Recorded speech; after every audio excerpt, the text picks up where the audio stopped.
3, 2, 1. It's the Puff and Steph podcast. The Puff and Steph podcast. Steph, today is a very special day. Do you know that? I do know that. Today, I hope you know that. Today is the last day of doing the show from the home studio. Almost a year ago, you and I started this little journey of this podcast after a pretty awful time in our life. And ups and downs, just like anyone else through 2020 we've had. But we've made it a year tomorrow. Tomorrow is our 1 year anniversary of doing the show. October 30th, 2019, we started this. Tomorrow is October 30th, 2020. And we are celebrating in a brand new home. And we'll talk about that in just a second. Today's show brought to you by Freisinger Hyundai. Right on the price, right on the pike. For October, 0% APR on financing for 2020 Elantras, Sonatas, Konas, and Santa Fe's. Got to be through Hyundai Motor Financing. Good credit, bad credit. It does not matter. Freisinger Hyundai is there for you. Any credit situation, they're going to do their best to put you into a brand new Hyundai, right on the price, right on the pike. Freisinger Hyundai. So today is our last show in the quote-unquote old studio, also known as my attic. Tomorrow we start a brand new adventure. Tomorrow we start a brand new chapter in the story that is the Puff and Steph podcast. And I think it's important we talk a little bit about how this all happened so people understand. We've had the privilege to have a ton of really amazing sponsors through our first year. Some have stuck with us the whole time. Some only needed us for a short time. But we love each and every one of them. And one that we've shared almost our longest relationship. Actually, at this point, it is our longest professional relationship, is with our friends over at American Shaman of PA. A few weeks back, they contacted me and told me that one of their locations has extra room, extra space. Not only that, it used to be like a hearing aid store. So it has soundproof rooms, like reinforced soundproof rooms. And they wanted to know if we were interested in possibly moving our studios to their location. You know, and after Steph and I talked about it and I went and saw the studio, I'm like, I'm in, but Steph, you got to be in. So just a few days back, you and I traveled to what is soon to be our new studio, and you took a look at it too. And we made the decision that let's do it. Let's move out of my house and go into this brand new location, and we couldn't be more excited. Yeah, it's going to be perfect for what we're doing. We'll be able to have like guests and sponsors, you know, people who are advertising, like local bands, like all kinds of stuff. We're going to have our own space. Yep. And we're going to be able to bring in dogs again. So, yeah, I think the pet spotlight is probably coming back. I am excited for what's in store. This is going to be a revamp of the show a little bit. Hopefully what you love isn't going anywhere. We're really not getting rid of anything, but we are adding new features. I'm excited about what the possibilities are at this brand new space. And the first show will be tomorrow. We are celebrating 1 year by having a first show at the new space. So I'm excited. There might be some surprises involved. I don't know. We'll see. But I'm really excited, and I'm so happy to be on this journey with you. Celebrating 1 year. A lot of people doubted us. I don't want to name names, but you know who you are. I heard what you said. Well, because they said it to our faces. Some people said it to our faces. Other people were saying it behind our backs. You know, I could get into a few things, but I'm not. All I'm saying is a lot of people supported us, and we'll talk more about this tomorrow, but were a few people who were less than supportive, and to them, I just love proving you wrong. Every single day we put out a show, we prove you wrong. Haha, take that. So not only is tomorrow our 1-year anniversary, it's also, I believe, it will be our 253rd show. So just it's good. We're excited about this, and we're excited to share this with you guys. So hopefully you've been following all the stuff we've been posting on our social media pages about the new studio, and tomorrow you'll all get to see it. Maybe we'll do a sneak preview today. I don't know. We'll see. Now, that's one piece of business we had to get to. The other one, I'm sure, Steph, is what you're wondering what happened at my house last night. Yes. And also, I would like to make a formal request that you stop sending me pictures and things that seem urgent and then going, oh, yeah, no, I'll tell you about it some other time. Like, you send me pictures of fire trucks, and then this morning I'm like, what happened? Are you okay? What's going on? You don't respond. So again, I said, what happened? And you're like, oh, I'll tell you about it later. Like, don't do that to people. That drives me insane. Okay. Well, let's get to what's going on here. So, last night at, I want to say like 10:45, out of nowhere, the smoke alarm in my whole house goes off because they're all connected to each other, right? So if one goes off, they all go off. And it's a weird sound. Like, it's not the normal smoke alarm. It was like a different beep, a different type of chirp, if you will. So I'm like, well, maybe the system needs reset or something. I don't know what this is. There's no smoke in the house.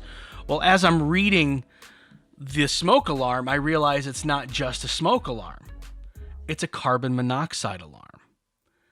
It's a gas alarm. And I'm like, oh, exactly. I went, oh, okay.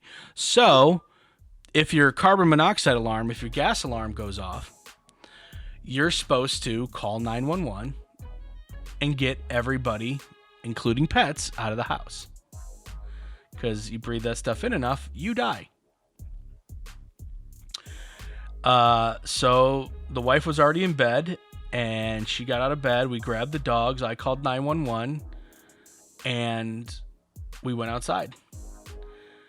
Well, I got to give the New Cumberland Fire Department some props, because I want to say within 10 minutes, within 5 minutes, there was a cop there.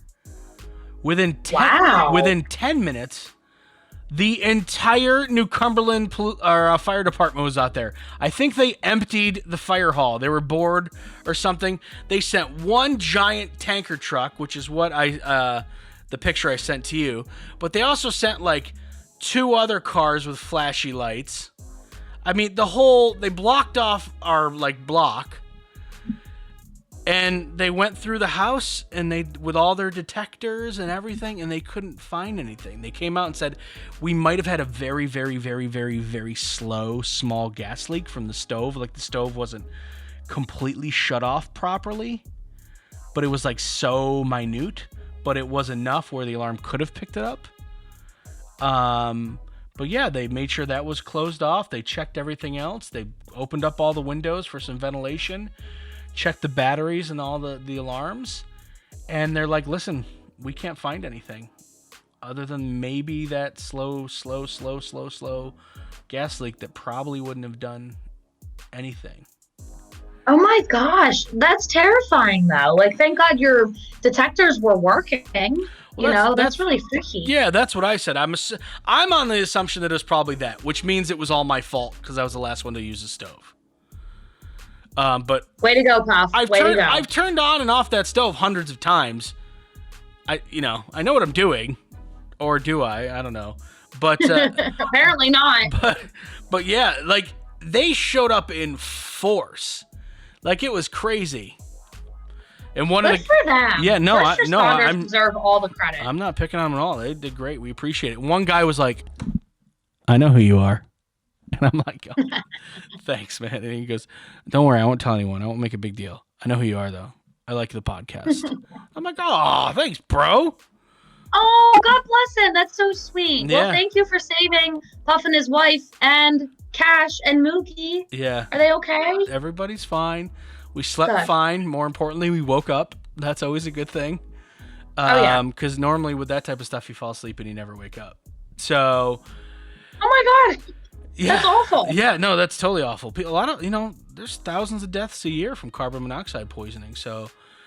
Great. We Something else to worry about. Again, we're not really sure, and they weren't 100% sure, but they came in, checked it out, ran all their, brought all their little testers and stuff, and we're good. They felt comfortable letting us back in our house, so we felt comfortable going in, and, the alarms have not gone off since.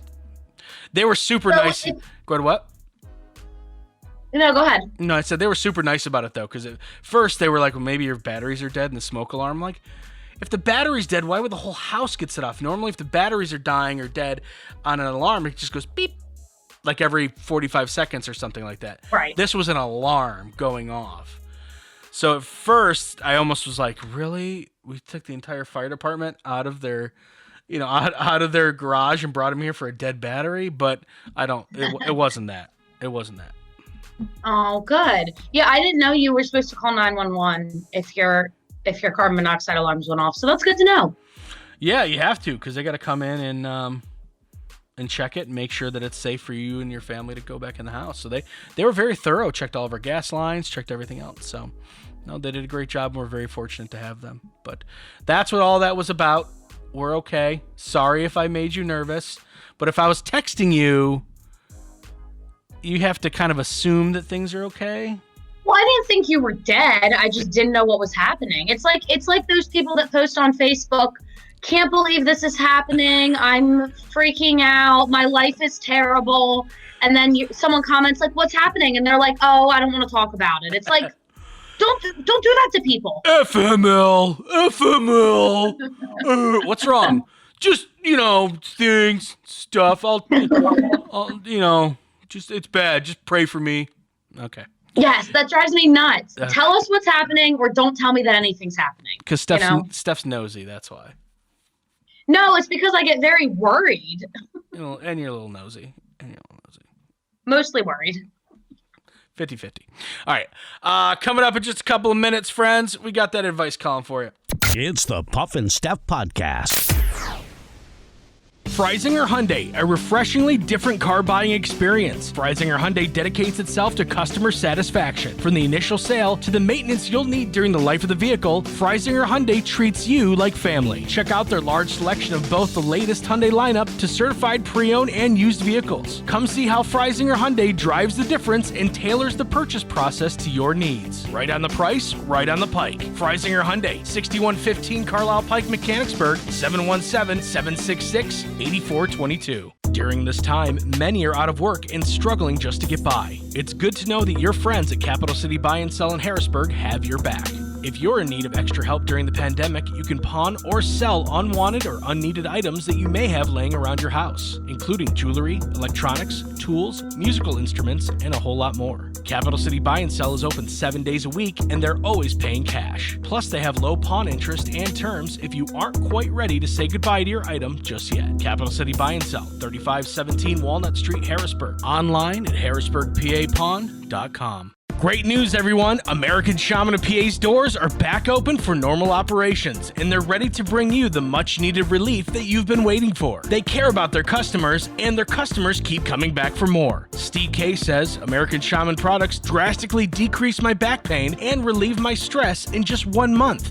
Thank you! Stop by your local American Shaman of PA store for a free CBD sparkling water and free samples. Find their locations and more at hempushealth.com.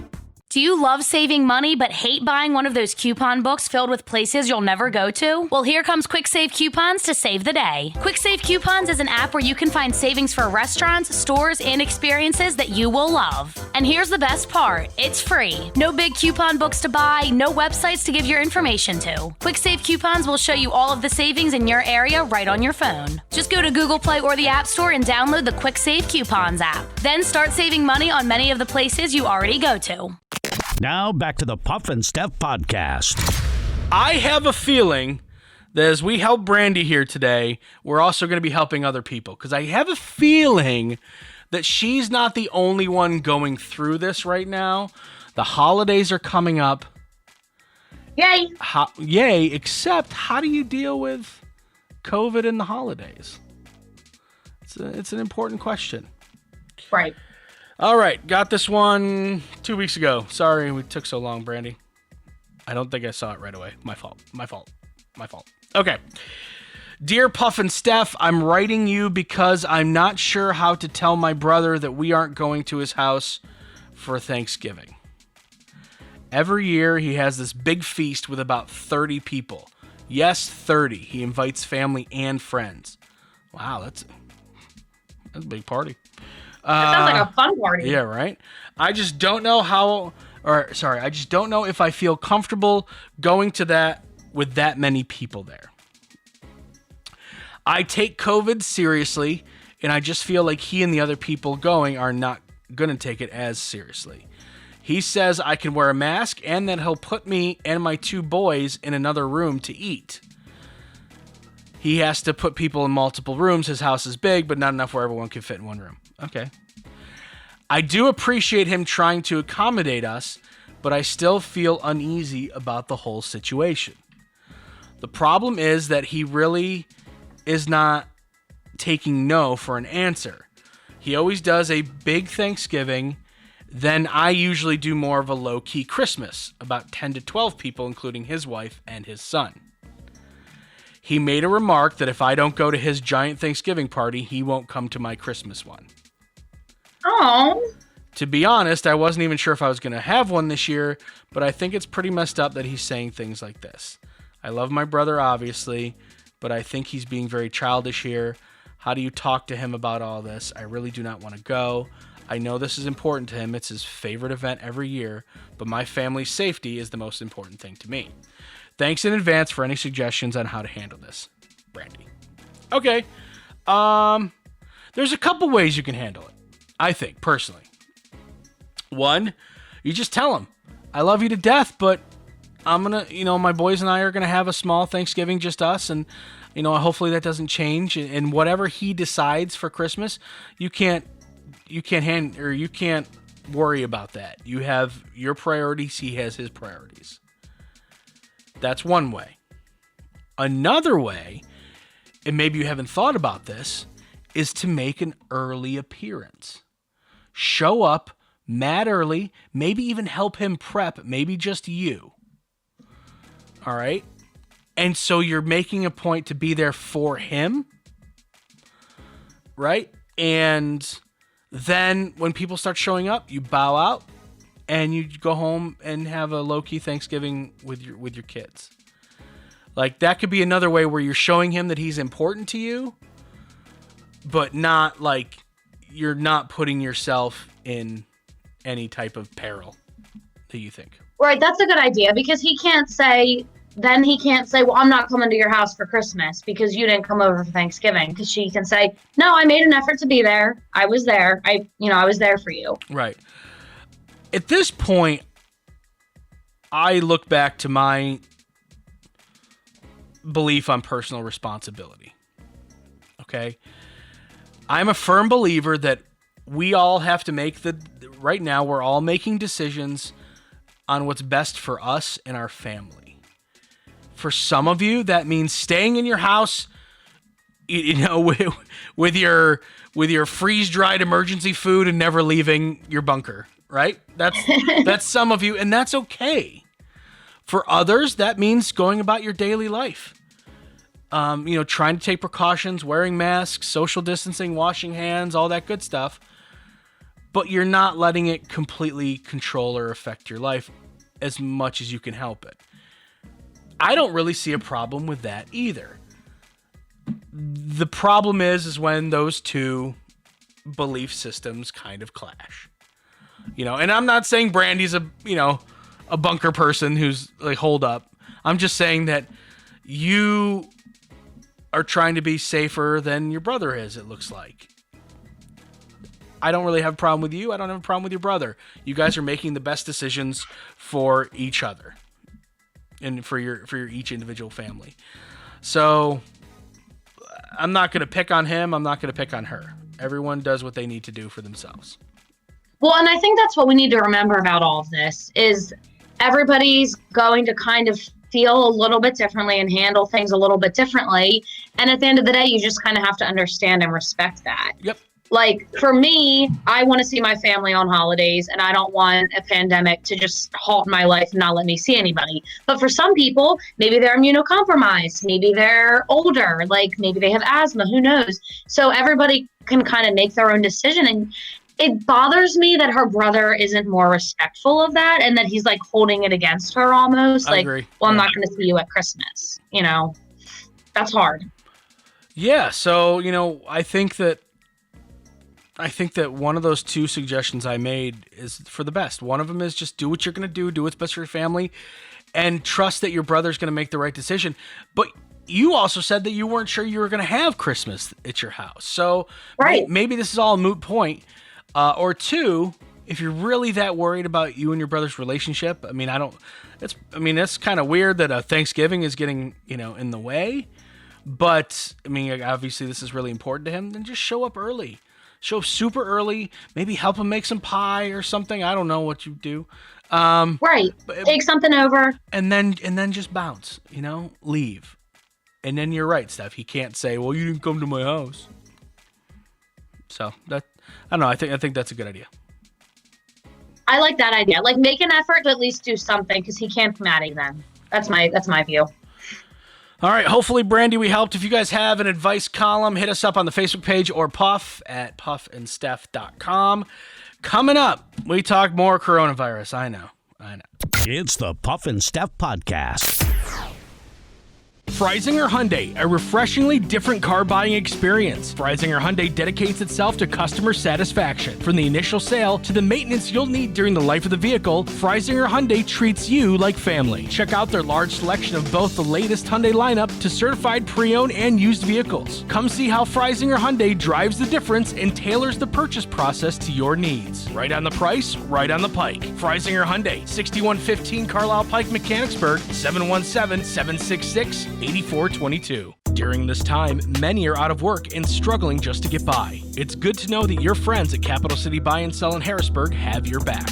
If you're in need of extra help during the pandemic, you can pawn or sell unwanted or unneeded items that you may have laying around your house, including jewelry, electronics, tools, musical instruments, and a whole lot more. Capital City Buy and Sell is open 7 days a week, and they're always paying cash. Plus, they have low pawn interest and terms if you aren't quite ready to say goodbye to your item just yet. Capital City Buy and Sell, 3517 Walnut Street, Harrisburg. Online at harrisburgpapawn.com. Great news, everyone! American Shaman of PA's doors are back open for normal operations, and they're ready to bring you the much-needed relief that you've been waiting for. They care about their customers, and their customers keep coming back for more. Steve K says, American Shaman products drastically decrease my back pain and relieve my stress in just 1 month. Thank you. Stop by your local American Shaman of PA store for a free CBD sparkling water and free samples. Find their locations and more at hempushealth.com.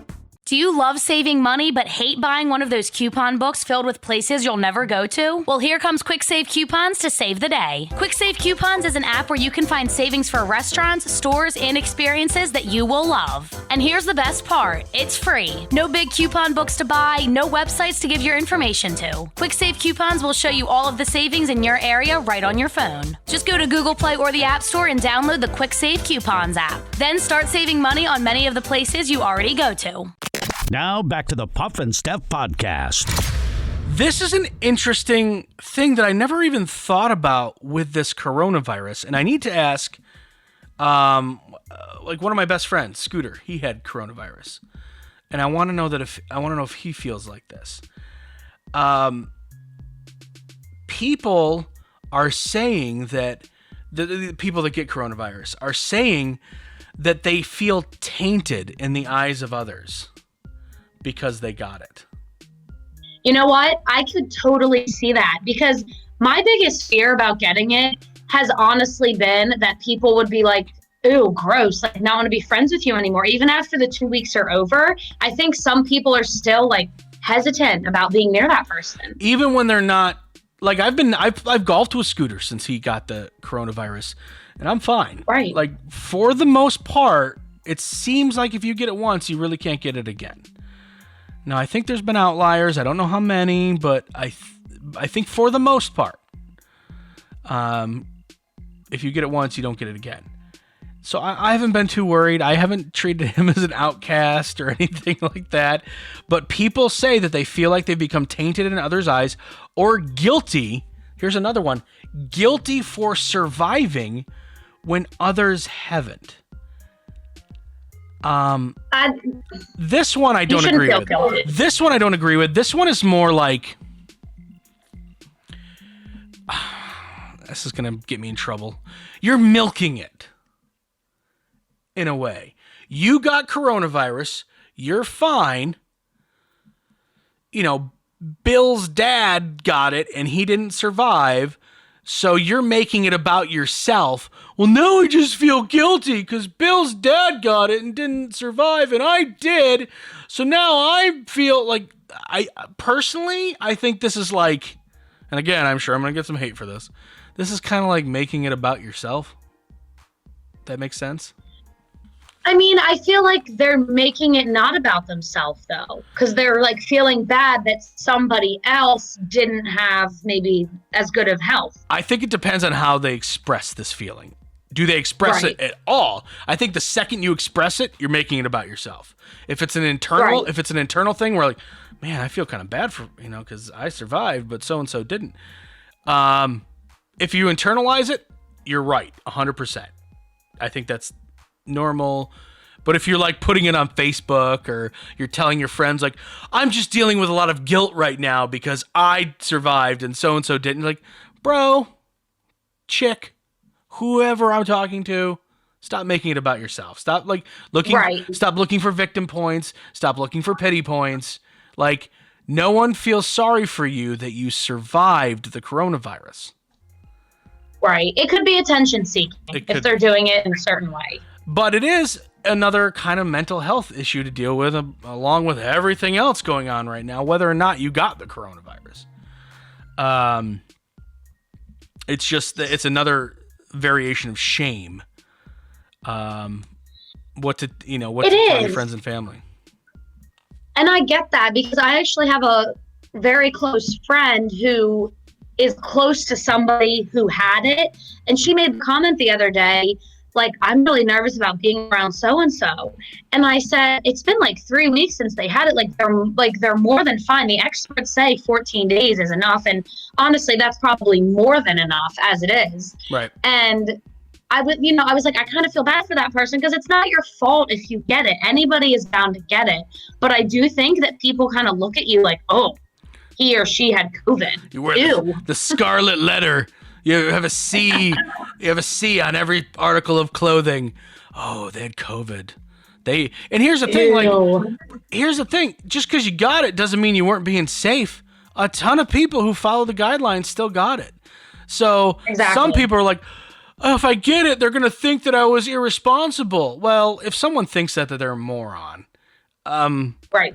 Now, if you post a bunch of pictures on social media of you like partying and making out with strangers and stuff one weekend, and then the next weekend you're like, I can't breathe so good. Maybe it was your fault. Maybe you made some poor decisions. But, I mean, we all make poor decisions. We are the decisions we make. And yours led you to COVID. Like I said, you're probably going to be fine. When you do recover, there's no reason to feel guilty that you recovered and someone else didn't. Right. Unfortunately, it's just the virus doesn't play favorites. It affects everybody differently, it sounds like. Yeah. So that's just something else. Don't make it about yourself if you survive. All right? I feel so guilty. I feel so guilty that I survived. Putting it on social media. Beep, beep, beep, beep, beep. Woe is me. They're looking for this. Don't worry, Karen. You got it, girl. Go you. Don't worry. That's what they want. They want like affirmation of them being awesome. All right. Let's do some stumping of Steph for the last time in the studio. According to a recent survey, the average person does this around age 31. So think about something I'm gonna like lead you down a path. It's all about something not being as important. Something not being as important as it used to be around age 31. They stopped partying. Close, but not quite. Quit smoking cigarettes. No. You're closer with partying. What are they partying for? They stopped throwing birthday parties for themselves. In a way, they stopped celebrating their birthday at age 31. Oh, no, you should always celebrate it. Once you get to 30, you're like, whatever. I don't need to tell anyone how old I am anymore. You reach your peak performance for this activity in the mid-30s. It's not a physical activity. This is tough. This is very, very, very tough. The questions are going to be important. Not a physical activity.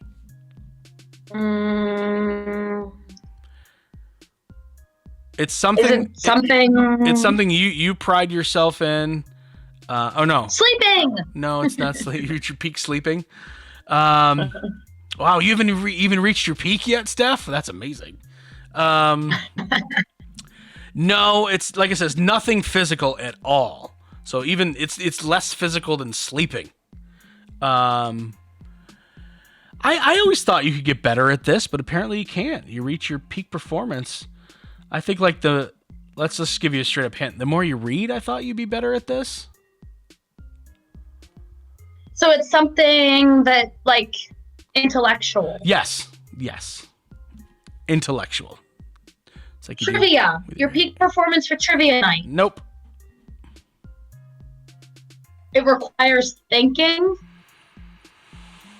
Yeah. Sometimes it's just memorization. This is tough. This is tough. Memorization. Your peak performance for remembering specific things from your past dates. It's not anything to do with you. So it's not like, yeah, it has nothing to do with you or your background or anything like that. So you're memorizing something. You start learning it in school, and your peak performance is mid-30s. Or, yeah, say you reach your peak performance. So you started in school, but you get really good at it in your 30s, then you start to go down. Does it have to do with math? Nope. History? Nope. Science? Nope. English, like reading, grammar? Close.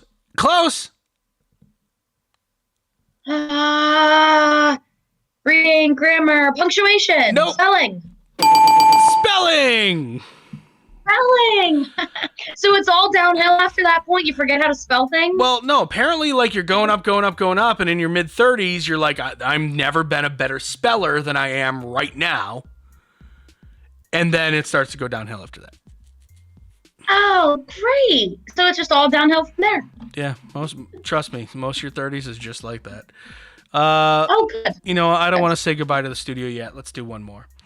The majority of people think you should never do this after age 38. What is it? Me, I say you can do it whenever you want, your life. But the majority of people say, you know, as in judging other people, said you should never do this after age 38. Does it have to do with something you're wearing? No. Is it like wearing a bikini or something? Nope. Something you're physically doing? No, you're not doing it per se.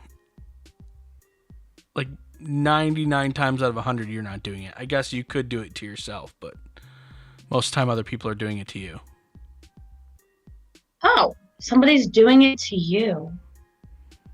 And what's the purpose of it? Or you have it done. Or you have it done. We'll just say it like that. It's not good. Oh, dyeing your hair a certain color. Nope. But you are kind of on the right track. It has nothing to do with hair per se, but you're on the right track of somebody doing it to you. It reminds me of that, I think it's a Progressive commercial where they're like, don't turn into your parents. And then he's like, her hair is blue. Like, because like they can't believe their hair is blue. That's what I was thinking of. Yes. So is it viewed as something like kind of like young and immature, like the young people do? Yeah, I wouldn't say immature, but it's more or less young people do it, and then you don't hear too often about old people doing it. But 38's not old. Oh, getting a tattoo. Boom. Nailed it. Oh! Nailed it. Nice job. Now Yeah. you can get a tattoo whenever you want. That's what I say. stupid. That's what I say. But the majority of people are judgmental jerks. Okay. So this is it. This is the last show in the old studio. So we're gonna say goodbye to. I mean, a lot of the stuff is coming with us to the new studio, but yeah. What do you think? Are you ready for the next page, the next chapter? Oh yeah. Yeah, I'm very excited. It's a big step, and it's like exactly a year after we started. I think it's good timing. I'm pumped. Cool. Me too. All right, guys. Next time we talk to you, we will be in our brand new studio. Not only that, we'll be celebrating 1 year of doing this podcast. Thank you for everything, and on to the next one. It's the Puff and Steph Podcast.